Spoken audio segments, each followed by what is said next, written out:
Hello guys, welcome back to this channel. I am back with my another video on accounting ratios and this is the first video of this chapter and previously मैंने आपके 3 chapters जो हैं मेरी जो channel है साक्षी जैन नाम से उस पर पोस्ट किए हुए हैं। पहला चैप्टर जिसके 4 और 5 पार्ट्स में वो चैप्टर ख़त्म है, उसका नाम है एडमिशन डाला हुआ है, admission of a partner, cash flow statement डाली हुई है और आपका सेल्फ बैलेंसिंग लेजर भी डाला हुआ है। तो जो आज हम चैप्टर पढ़ने वाले हैं वो है अकाउंटिंग रेशोज़। जो अकाउंटिंग रेशोज़ चैप्टर है वो 12th क्लास के सिलेबस में भी है, प्रोफेशनल कोर्स स्टूडेंट के सिलेबस में भी है, जैसे CMA इंटर के ग्रुप 2 में है FM के अंदर, तो वहाँ भी ये चैप्टर है और ग्रेजुएशन में भी ये चैप्टर है। तो आप सबके लिए ये एक कॉमन चैप्टर है। तो पढ़ते हैं इस चैप्टर को। बहुत ही इजी और बहुत ही सिंपल चैप्टर है। बस आप अपने ईयरफोन्स लगाइए और बस मुझे सुनते जाइए और बस माइंड में पिक्चर्स फ्रेम करके समझते जाइए। तो चलिए, सबसे पहले जो हमारा अकाउंटिंग रेशोज़ चैप्टर है इसके अंदर हमें जितने भी रेशोज़ पढ़ते हैं ना उनकी एक कैटेगरी बटी हुई है, यानी कि एक क्लासिफिकेशन है इसका, जिसका क्लासिफिकेशन है इसका 3 टर्म्स में। जी हाँ, 3 टर्म्स में इसका जो है वो क्लासिफिकेशन है, या मैं कहूँ कि 4 टर्म्स में इसका क्लासिफिकेशन है। पहले जो इसमें रेशोज़ आते हैं वो आते हैं लिक्विडिटी रेशोज़, या तो जो 12th वाले बच्चे हैं वो तो इनको कहते हैं लिक्विडिटी रेशोज़, लेकिन जो CMA वाले बच्चे हैं वो इनको कहते हैं शॉर्ट टर्म सॉल्वेंसी रेशोज़। या तो आप इनको लिक्विडिटी रेशोज़ बोल सकते हैं या आप इनको शॉर्ट टर्म सॉल्वेंसी रेशोज़ बोल सकते हैं, बात एक ही है। पहले हमारे ये हैं। दूसरी क्लासिफिकेशन है प्रॉफिटेबिलिटी रेशो, क्योंकि देखिए मैं आपको एक बिज़नेस के पर्पज़ से बताऊं तो आपको ये चारों हेड्स याद हो जाएंगे। कौन से? लिक्विडिटी, प्रॉफिटेबिलिटी, एक्टिविटी और सॉल्वेंसी रेशोज़। क्योंकि देखिए चलिए अब शुरू करते हैं कि जैसे मान लीजिए आपने एक बिज़नेस स्टार्ट किया, तो एक बिज़नेस स्टार्ट करने के लिए सबसे पहले आपकी माइंड में 2 चीज़ें आती हैं कि आप स्टार्ट किस लिए करते हैं कोई भी बिज़नेस, प्रॉफिट के लिए। और अगर आप बिज़नेस स्टार्ट करते हैं तो आपको उसमें क्या लगाना पड़ता है? कैश लगाना पड़ता है, कैपिटल लगाना पड़ता है। तो जो हमारी लिक्विडिटी होती है उसका मतलब यही तो होता है कि हमारे पास कैश कितना है। लिक्विडिटी का मतलब होता है कैश इन हैंड, कि हमारे हाथ में कैश कितना है। तो हम जब एक बिज़नेस स्टार्ट करते हैं तो हमें उसमें प्रॉफिट चाहिए होता है, हम उसके अंदर कैश लगाते हैं, तभी तो वो बिज़नेस रन करता है। तब उसमें कुछ इन्वेस्टमेंट होती है, हम कैपिटल लगाते हैं, वो बिज़नेस रन करता है। और वो कैपिटल हम किस लिए लगाते हैं? वेरियस एक्टिविटीज़ करने के लिए। तो जब वो वेरियस एक्टिविटीज़ होती हैं तभी तो हमें प्रॉफिट मिलता है। तो देखिए 3 एक्टिविटीज़ तो हमारी यहीं पे कवर हो गई। सबसे पहला क्या था? लिक्विडिटी लगाई, उससे क्या हुई? हमारी सारी एक्टिविटीज़ हुई। दूसरा क्या हुआ? यानी एक्टिविटी रेशो। जब हमारी एक्टिविटीज़ उसके अंदर अच्छे से चली, पूरा बिज़नेस चला, तो हमें क्या हुआ? प्रॉफिट। तीसरा रेशो कौन सा है? Profitability ratio. और चौथा क्या है? Solvency ratio. यानी कि जब आपको प्रॉफिट हुआ, आपका बिजनेस बहुत अच्छा चल रहा है, तो वो आपका क्या होती है? सारी सॉल्वेंसी, कि हमारी बहुत अच्छा सब कुछ, सारी बोरोइंग्स हैं वो सब कुछ टाइम पे हो रहा है, लोन्स की रीपेमेंट अच्छे से हो रही है, सब कुछ हो रहा है, तो वो आपकी क्या है? सॉल्वेंसी। तो ये देखिए, इसी चीज़ से आपको ये एक आपको सिर्फ माइंड में ये रखना है कि अगर आप एक बिज़नेस लगाते हैं तो उसके अंदर क्या क्या एक्टिविटीज़ होती हैं। आपने बिज़नेस स्टार्ट किया, कैपिटल लगाई, वो आपका लिक्विडिटी रेशो हुआ, फिर आपकी वेरियस एक्टिविटीज़ परफॉर्म हुई उस कैपिटल से, आपका एक्टिविटी रेशो हुआ, फिर उनके बाद आपको प्रॉफिट हुआ, तो वो आपका प्रॉफिटेबिलिटी रेशो हुआ। और इन सब के बीच आप सबकी बिजनेस में सॉल्वेंसी बहुत अच्छी रही, तो वो आपका क्या हुआ? Solvency ratio. तो यही आपके 4 रेशोज़ की क्लासिफिकेशन है इस चैप्टर के अंदर। इन हेड्स के अंदर अब हमें वेरियस रेशोज़ पढ़ने हैं। तो सबसे पहले हम कैपिटल लगाते हैं ना, तो हम सबसे पहले लिक्विडिटी रेशो ही पढ़ते हैं। चलिए, या 12th वाले बच्चों के लिए लिक्विडिटी रेशो है, लेकिन प्रोफेशनल कोर्स स्टूडेंट्स के लिए शॉर्ट टर्म सॉल्वेंसी रेशो है। तो इसके अंदर जब हम लिक्विडिटी की बात करते हैं तो हम सबसे पहले इसमें पढ़ेंगे लिक्विड रेशो या फिर लिक्विड रेशो। तो जब हम अपना पढ़ेंगे लिक्विड रेशो का फॉर्मूला होता है liquid assets upon current liabilities. क्या फॉर्मूला होता है लिक्विड रेशो का? Liquid assets upon current liabilities. देखिए, अब हम लिक्विड एसेट्स आप अपनी कैसे निकालेंगे? लिक्विड एसेट्स मीन्स आपकी वही हो गई जो आपके पास कैश में हुई। तो जब आपके पास जो आपके पास बैलेंस शीट होती है उसका एसेट साइड को अपने माइंड में इमेजिन कीजिए। उसमें क्या क्या चीज़ें होती हैं? करंट एसेट्स होती हैं, नॉन करंट एसेट्स होती हैं, अदर करंट एसेट्स होती हैं, आपकी इन्वेंट्रीज भी होती हैं, कैश एंड कैश इक्विवेलेंट्स भी होते हैं, जिसमें आपके सारे cash in hand, cash at bank आ जाते हैं। तो अब हम लिक्विड एसेट्स को कैसे निकालेंगे? लिक्विड एसेट का मतलब हमें निकालना है कैश, सिर्फ सारे एसेट्स में से। तो हम कैसे निकालेंगे कि current assets minus other current assets minus inventories. तो जब हम इन तीनों को माइनस कर देंगे तो हमारे पास कैश ऑटोमेटिकली आ जाएगा। तो यही आपका फॉर्मूला बन गया। तो आपकी लिक्विड एसेट्स का फॉर्मूला क्या हो गया, current assets minus inventories minus other current assets. तो आपके पास क्या आ जाएंगी, लिक्विड एसेट्स आ जाएंगी। अब रही बात करंट लाइबिलिटीज़ की, करंट लाइबिलिटीज़ हम कैसे निकालेंगे। देखिए अगर आप अब लाइबिलिटीज़ वाली जो साइड है बैलेंस शीट की वो इमेजिन करें तो वहाँ पे क्या क्या चीज़ होती हैं। एक तो आपकी करंट लाइबिलिटीज़ होती हैं, अदर करंट लाइबिलिटीज़ या फिर नॉन करंट लाइबिलिटी, कुछ भी बोल लीजिए। करंट लाइबिलिटी हो गई, नॉन करंट लाइबिलिटी हो गई, और आपकी ट्रेड पेबल्स यानी कि आपके क्रेडिटर्स होते हैं, और आपकी लॉन्ग टर्म बोरोइंग्स होती हैं, शॉर्ट टर्म प्रोविजंस होती हैं, ये सब कुछ होता है ना। तो आपकी फिर यहाँ से करंट लाइबिलिटीज़ कैसे निकलेंगी, करंट लाइबिलिटीज़ निकलेंगी आपकी short term borrowings plus trade pebbles plus other current liabilities plus short term borrowings करके आपकी क्या निकल जाएंगी, करंट लाइबिलिटीज़। तो आपका क्या है, क्या फॉर्मूला हो जाएगा शॉर्ट। देखिए करंट लाइबिलिटीज़ का मतलब क्या होता है, यानी कि वो लाइबिलिटीज़ जो कि हमारे एक साल के अंदर की है, यानी कि जिनका पीरियड का क्या है, एक साल यानी कि 12 महीने। तो उनके लिए देखिए उनके लिए हम लॉन्ग टर्म बोरोइंग्स तो यूज़ कर नहीं सकते, क्योंकि लॉन्ग टर्म बोरोइंग तो एक साल के पीरियड से ज़्यादा के लिए होती हैं। तो हम यहाँ पे ना तो लॉन्ग टर्म बोरोइंग यूज़ कर सकते हैं, ना ही कोई लॉन्ग टर्म प्रोविज़न यूज़ कर सकते हैं। तो हम करंट लाइबिलिटी के लिए क्या यूज़ करेंगे, सबसे पहले शॉर्ट टर्म बोरोइंग्स और plus short term borrowings short term borrowings plus short term provisions plus में।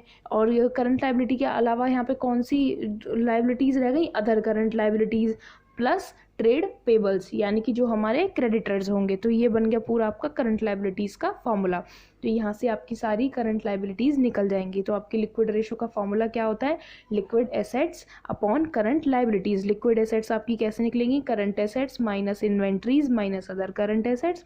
और करंट लाइबिलिटीज़ कैसे निकलेंगी, क्योंकि ये करंट है, एक साल के अंदर का पीरियड है, तो इसमें हम सब कुछ शॉर्ट ही लेते हैं।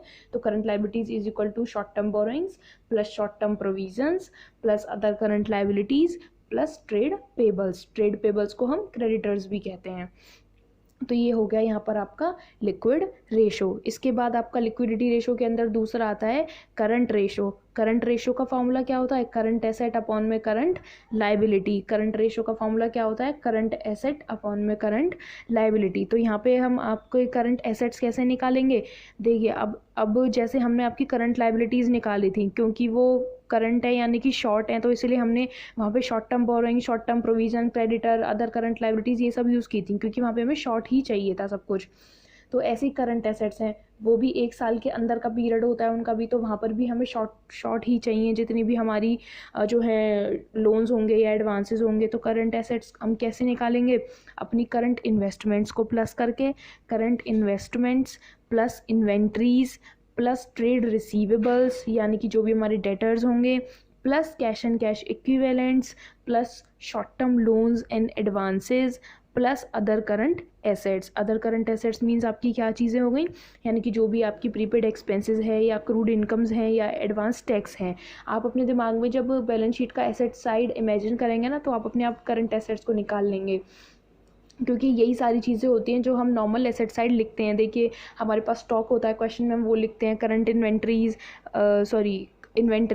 प्लस करंट इन्वेस्टमेंट्स होती हैं वो हो जाएंगी, प्लस डेटर्स तो हमेशा होते ही हैं उनको प्लस करेंगे, कैश एंड कैश इक्विवेलेंट्स हमेशा होते हैं उनको प्लस करेंगे, short term loans and advances होते हैं उनको प्लस करेंगे, प्लस में अदर करंट एसेट्स जो कि क्या होते हैं हमारे कोई भी प्रीपेड एक्सपेंसेस, अक्रूड इनकम और एडवांस टैक्स। तो ऐसे आपकी निकल जाएंगी करंट एसेट्स। और करंट लाइबिलिटीज़ मैं आपको पहले ही बता चुकी हूँ। तो हमने अभी तक आपके लिक्विडिटी रेशो के अंदर दो फॉर्मूलाज कर लिए, जो कि current ratio and liquid ratio. Current ratio का फॉर्मूला एक बार मेरे साथ बोलो, current asset upon current liability. Liquid ratio का फॉर्मूला लिक्विड एसेट अपॉन में करंट लाइबिलिटीज़।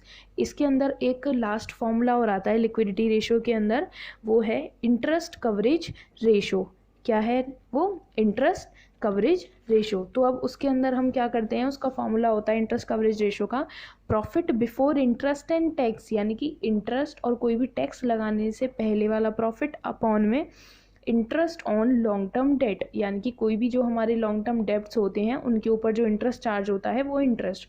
तो इंटरेस्ट कवरेज रेशो का फॉर्मूला क्या है, प्रॉफिट बिफोर। अब देखिए इसमें आप इसको कैसे इजीली याद रख सकते हैं, जैसे इंटरेस्ट कवरेज रेशो है तो यानी कि इसमें क्या कवर हो रहा होगा, इंटरेस्ट कवर हो रहा होगा, नाम से ही पता लग रहा है। तो सबसे पहले ऊपर आपको क्या करना है, profit before interest and tax, यानी कि इंटरेस्ट और टैक्स से पहले वाला प्रॉफिट अपॉन में, और लॉन्ग टर्म डेट पे क्या होगा, इंटरेस्ट। तो यानी कि इस पूरे फॉर्मूले में इंटरेस्ट की बात तो होगी ही होगी। तो इंटरेस्ट कवरेज रेशो का फॉर्मूला क्या होगा, profit before interest and tax upon interest on long term debts. तो जो आपको profit before interest and tax है वो आप कैसे निकालेंगे, कि अगर मान लीजिए आपके पास प्रॉफिट दिया हुआ है इंटरेस्ट और टैक्स चार्ज करने के बाद, तो उसका फॉर्मूला क्या होगा, profit after interest and tax plus interest on long term debt plus tax. इसके बाद आपका क्या निकल जाएगा, profit before interest and tax निकल जाएगा, और अपॉन में interest on long term debt, वो आपको क्वेश्चन में सीधा ही गिवन होगा, तो वहाँ से आप ले सकते हैं। एक बार मैं आपको इसका फॉर्मूला दिखा देती हूँ, एक बार आप वीडियो में देखिए। ये देखिए इसका फॉर्मूला, ये है इंटरेस्ट कवरेज रेशो का फॉर्मूला। तो यहाँ पे आपको profit before interest and tax कैसे निकालना है, प्रॉफिट आफ्टर, फोकस, हाँ यार, profit before interest and tax का फॉर्मूला कैसे निकालेंगे आप, profit after interest and tax plus इसमें जो इसके नीचे है वही आपको यहाँ पे प्लस कर देना है, interest on long term debt plus में टैक्सेस आपको प्लस कर देने हैं। तो आपका क्या निकल जाएगा, profit before interest and tax. तो यहाँ आपका क्या होता है, यहाँ आपके लिक्विडिटी रेशोज़ खत्म होते हैं। तो मैंने आपको लिक्विडिटी रेशो के अंदर कौन से 3 रेशो बताए, करंट रेशो, लिक्विड रेशो और इंटरेस्ट कवरेज रेशो। तो ये तीनों के फॉर्मूलाज आपको याद हो गए होंगे। तो इसके बाद हम चलते हैं अपने एक्टिविटी रेशोज़ पे, क्योंकि जब हम कोई भी बिजनेस स्टार्ट करते हैं सबसे पहले हमने कैपिटल लगा दी, दैट इज़ लिक्विडिटी, फिर हमारी एक्टिविटीज़ होंगी। तो हम दूसरे चलते हैं एक्टिविटी रेशो पे। एक्टिविटी रेशो को आप टर्नओवर रेशोज़ भी कह सकते हैं। तो चलिए सबसे पहले है हमारा इन्वेंट्री टर्नओवर रेशो। क्या है सबसे पहले एक्टिविटी रेशोज़ में, इन्वेंट्री टर्नओवर रेशो। इन्वेंट्री क्या होती है, इन्वेंट्री होता है जो भी हमारे पास स्टॉक होता है। तो इसका फॉर्मूला क्या होगा, cost of revenue from operations. Revenue क्या होता है, रिवेन्यू फ्रॉम ऑपरेशंस क्या होते हैं, यानी कि जो भी हमारी सेल को करके हमने जनरेट किया है, यानी कि जो भी पैसा हमारे पास आया सेल को जनरेट करके, वो होता है हमारा रिवेन्यू फ्रॉम ऑपरेशंस। यानी कि अपने बिजनेस में जो भी ऑपरेशंस हैं उनको करके हमने जो भी कुछ जनरेट किया है वो रिवेन्यू होता है हमारा, रिवेन्यू फ्रॉम ऑपरेशंस। तो इसका फॉर्मूला क्या होगा इन्वेंट्री टर्नओवर रेशो का, cost of revenue from operations upon में एवरेज इन्वेंट्री। अब देखिए एवरेज इन्वेंट्री का फॉर्मूला क्या होगा, opening inventory plus closing inventory divide by 2। इसका फॉर्मूला शॉर्ट है बिल्कुल। तो अब हमें देखना है कि हमें cost of revenue from operation कैसे निकालना है। हम इसको कैसे निकालेंगे, जैसे आपको मैं एक बहुत ही इजी तरीका बताऊं तो सबसे पहले तो ये है कि हम जब छोटे थे तो हम एक कंजम्पशन का फॉर्मूला पढ़ते थे, consumption equals to opening stock plus purchases minus closing stock. ये फॉर्मूला तो हर किसी ने पढ़ा होगा। तो हम इसको cost of revenue from operation को ऐसे भी निकाल सकते हैं कि ओपनिंग इन्वेंट्री, क्योंकि ये इन्वेंट्री टर्नओवर रेशो है तो यहाँ पे सब कुछ इन्वेंट्री से रिलेटेड होगा।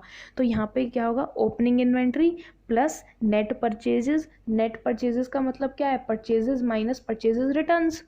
तो फिर क्या फॉर्मूला है, opening inventory plus net purchases. अब यहाँ पे सिर्फ एक चीज़ एक्स्ट्रा है, वो है plus direct expenses and minus closing inventory. तो पहले हम क्या पढ़ते थे, consumption equals to opening stock plus purchases minus closing stock.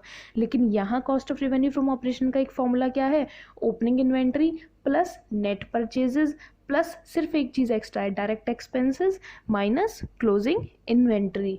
तो ये हुआ आपका एक फार्मूला। इसके 3 फार्मूलाज हैं वैसे तो। इसका एक और दूसरा इजी फार्मूला है, जो भी आपका रिवेन्यू फ्रॉम ऑपरेशंस हो उसमें से आप ग्रॉस प्रॉफिट माइनस कर दो तो सीधा आपका cost of revenue from operation आ जाता है। तो जो भी आपको क्वेश्चन में रिवेन्यू फ्रॉम ऑपरेशन गिवन होगा उसमें से माइनस कर दो ग्रॉस प्रॉफिट। ये हो गए आपके 2 फार्मूलाज। अब आपका एक और फार्मूला है, मान लीजिए वो फार्मूला है आपका कि आप जो भी आपकी कॉस्ट होगी मटेरियल को कंज्यूम करने की, cost of material consumed plus में जितनी भी हमने अपने बिजनेस के लिए इन्वेंट्री परचेज की है, that is purchase of inventory in trade. तो इसका फार्मूला क्या है, cost of material consumed plus purchase of inventory in trade plus अगर कोई भी चेंजेस आए हैं इन्वेंट्री में, यानी कि फिनिश गुड्स में, वर्किंग प्रोग्रेस में या इन्वेंट्री इन ट्रेड में कोई भी जो चेंज आए हैं हमारी इन्वेंट्रीज में, वो प्लस डायरेक्ट एक्सपेंसेस। तो क्या फॉर्मूला हुआ आपका, cost of material consumed plus हमने जो भी इन्वेंट्री परचेज की plus purchase of inventory plus जो भी उस इन्वेंट्री में चेंज आए that is change in inventory and plus direct expenses. तो आपके मैंने कौन से 3 फॉर्मूला बता दिए cost of revenue from operation के। सबसे पहला बताया था वो बचपन वाला फॉर्मूला,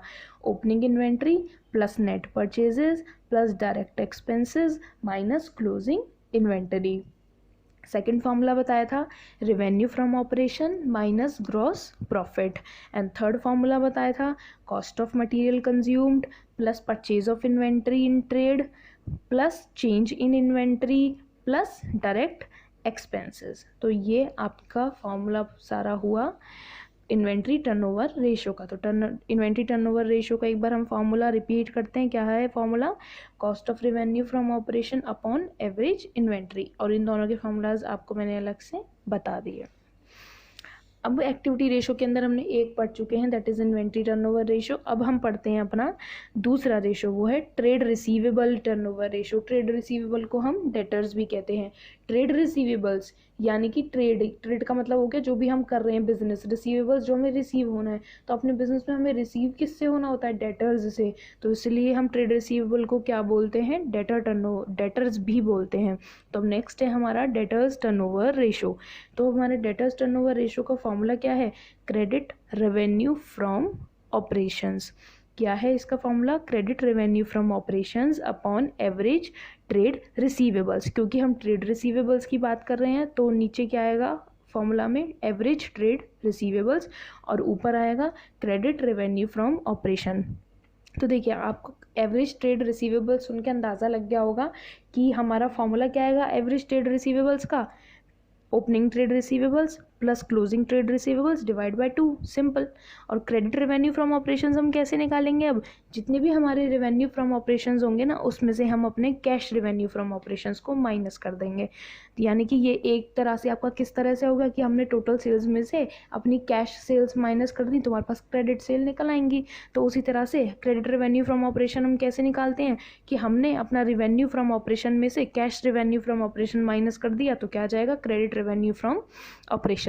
तो ये फॉर्मूला आपका खत्म। तो ट्रेड रिसीवेबल्स यानी कि डेटर टर्नओवर रेशियो का फॉर्मूला क्या होता है? डेटर्स हमारे वही होते हैं जिनके लिए हमने क्रेडिट सेल की हुई होती है। तो इसीलिए इसका फॉर्मूला क्या बनता है? Credit revenue from operation divided by average trade receivables. और क्रेडिट रेवेन्यू फ्रॉम ऑपरेशन हम कैसे निकालते हैं? Revenue from operation minus cash revenue from operation. और एवरेज ट्रेड रिसीवेबल्स हम कैसे निकालते हैं? Opening trade receivables plus closing trade receivables divide by 2।